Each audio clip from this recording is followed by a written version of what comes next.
Kerajaan Pajajaran, kejayaan dan keruntuhan sebuah kerajaan Hindu di Jawa Barat. Kerajaan Pajajaran adalah sebuah kerajaan yang bercorak Hindu dan berada di Jawa Barat.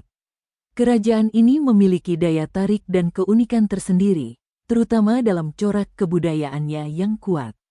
Menurut Prasasti Sang Hyang Tapak, Kerajaan Pajajaran didirikan oleh Srijaya Bupati pada tahun 923 Pusat pemerintahan kerajaan ini berada di Pakuan, sekarang dikenal sebagai Bogor.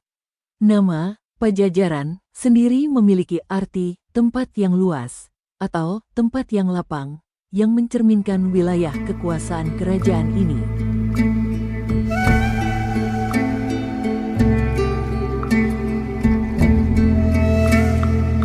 Wilayah kekuasaan dan asal-usul nama Kerajaan Pajajaran, sebuah kerajaan Hindu yang berdiri tegak di tanah Pasundan, memiliki wilayah kekuasaan yang luas. Wilayah ini meliputi hampir seluruh wilayah Jawa Barat yang kita kenal saat ini.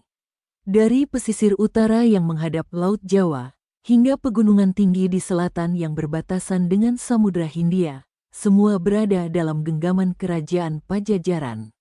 Nama Pajajaran sendiri berasal dari kata dalam bahasa Sunda, Pajajaran, yang berarti tempat yang luas atau tempat yang lapang.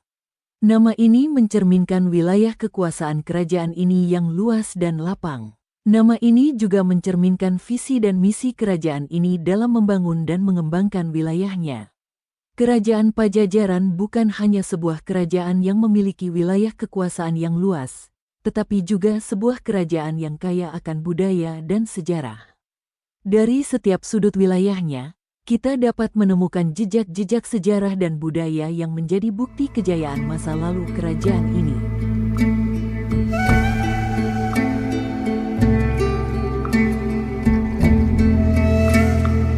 Pendiri dan sejarah Kerajaan Pajajaran, sebuah kerajaan Hindu yang berdiri megah di tanah Pasundan, didirikan oleh seorang pemimpin yang bijaksana dan berani, Srijaya Bupati.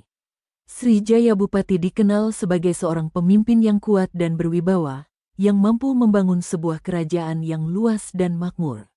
Setelah masa pemerintahan Srijaya Bupati berakhir, tahta kerajaan kemudian jatuh ke tangan Rahyang Niskala Wastu Kancana.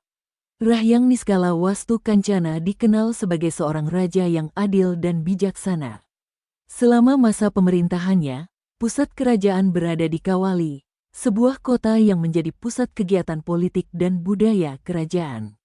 Pada tahun 1428, seorang pemimpin baru naik tahta. Dia adalah Sri Baduga Maharaja atau yang juga dikenal dengan nama Prabu Siliwangi. Prabu Siliwangi adalah seorang pemimpin yang karismatik dan berwibawa. Dia dinobatkan 2 kali untuk menerima tahta kerajaan Sunda dan kerajaan Galuh, menandakan kekuatan dan pengaruhnya yang besar di wilayah tersebut. Masing-masing pemimpin ini memiliki peran penting dalam sejarah kerajaan Pajajaran.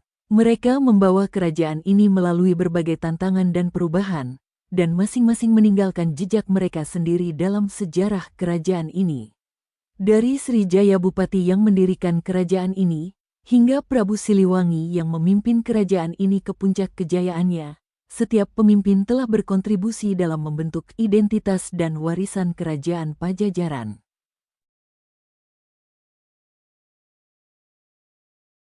Daftar nama raja dan peranannya. Berikut ini beberapa raja yang tercatat pernah memimpin kerajaan Pajajaran.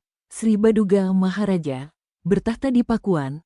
Surawisesa, bertahta di Pakuan. Ratu Dewata, bertahta di Pakuan. Ratu Sakti, bertahta di Pakuan. Ratu Nilakendra, meninggalkan Pakuan karena serangan Hasanuddin dan Maulana Yusuf. Raga Mulia, memerintah dari Pandeglang.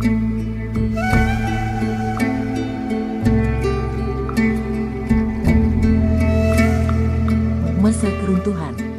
Kerajaan Pajajaran, yang pernah berdiri megah dan kuat, akhirnya menemui akhirnya pada tahun 1597.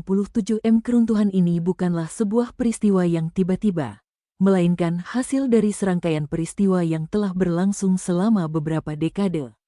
Pada masa itu, Kesultanan Banten, yang berada di sebelah barat Kerajaan Pajajaran, sedang dalam masa ekspansi.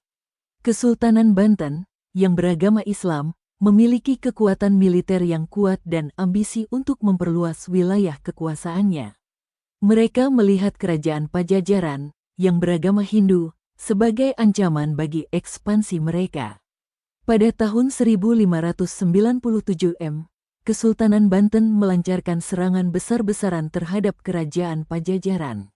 Serangan ini berhasil menghancurkan pertahanan kerajaan dan mengakhiri keberadaan Kerajaan Pajajaran. Dengan runtuhnya Kerajaan Pajajaran, Kesultanan Banten berhasil memperluas wilayah kekuasaannya dan menghapus ancaman yang ditimbulkan oleh Kerajaan Pajajaran. Keruntuhan Kerajaan Pajajaran menandai akhir dari sebuah era. Era di mana Kerajaan Pajajaran, dengan kebudayaan Hindunya, berdiri sebagai salah satu kerajaan terkuat di Jawa Barat. Meskipun kerajaan ini telah runtuh, namun warisan budaya dan sejarahnya masih hidup dan terus dipelajari hingga hari ini. Keruntuhan Kerajaan Pajajaran bukanlah akhir dari sejarah, melainkan awal dari sebuah bab baru dalam sejarah Jawa Barat.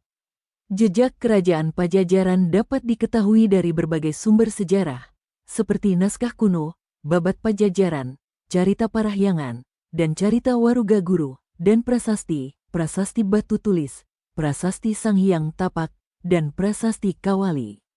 Demikianlah kisah Kerajaan Pajajaran, sebuah kerajaan Hindu di Jawa Barat yang memiliki sejarah yang panjang dan menarik.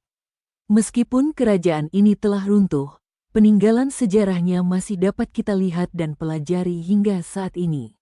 Segala kebenaran detailnya kita kembalikan kepada Allah Tuhan Sang Pemilik kisah kehidupan.